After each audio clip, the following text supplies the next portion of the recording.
ఒకటే టైటిల్ తో pan India wide hit కొట్టిన థ్రిల్లర్ ఫ్రాంచైజీ దృశ్యం. నేటి వీటితో పని లేకుండా అన్ని భాషల్లో సూపర్ హిట్ గా నిలిచాయి ఈ హిట్ ఫ్రాంచైజీ నుంచి వచ్చిన భాగాలు.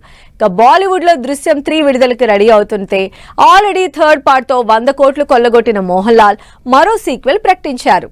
మలయాళ star hero Mohan Lal, director Jeethu Joseph combination లో సరికొత్త సెన్సేషనల్ గా నిలిచింది దృశ్యం ఫ్రాంచైజీ. 2013లో ఈ సినిమా నుంచి వచ్చిన ఫస్ట్ పార్ట్ బ్లాక్ బస్టర్ సాధించింది. దీంతో తెలుగు, హిందీ భాషల్లోనూ దృశ్యం ఒరిజినల్ పేరుతో విడుదలైన ఫస్ట్ పార్ట్ సూపర్ హిట్ గా నిలిచింది.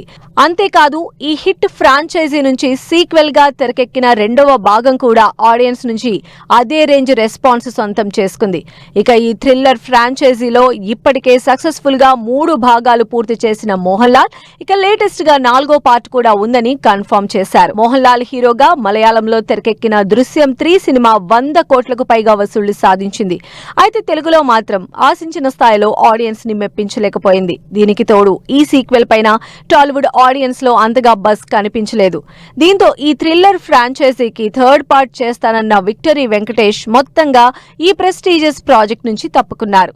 త్రివిక్రమ్ డైరెక్షన్ లో విక్టరీ వెంకటేష్ నటించిన ఆదర్శ కుటుంబం సినిమా అక్టోబర్ 2న విడుదలకు రెడీ అవుతోంది. అక్టోబర్ 2న థియేటర్లోకి వస్తున్న ఆదర్శ కుటుంబం సినిమాతో పాటు అదే రోజు విడుదలవుతోంది దృశ్యం 3 హిందీ వర్షన్. ఇప్పటికే దృశ్యం ఫస్ట్ అండ్ సెకండ్ పార్ట్ లో నటించిన అజయ్ దేవగన్, టబు ఈ థర్డ్ పార్ట్ లోనూ కంటిన్యూ అవుతున్నారు. ఇక ఈ సినిమాకి టైటిల్ గా దృశ్యం 3ని ది కన్క్లూజన్ అని మేకర్స్ అనౌన్స్ చేయడంతో ఈ హిట్ థ్రిల్లర్ ఫ్రాంచైజీ నుంచి బాలీవుడ్ లో 4th పార్ట్ తెరకెక్కడం ఇక కష్టమనే కామెంట్స్ వినిపిస్తున్నాయి. హిందీ దృశ్యం 3కి జీతూ జోసెఫ్ స్టోరీ అందించగా కొన్ని మార్పులు చేసి దృశ్యం 2ని డైరెక్ట్ చేసిన అభిషేక్ పాఠకే ఈ థ్రిల్లర్ ను తెరకెక్కిస్తున్నారు.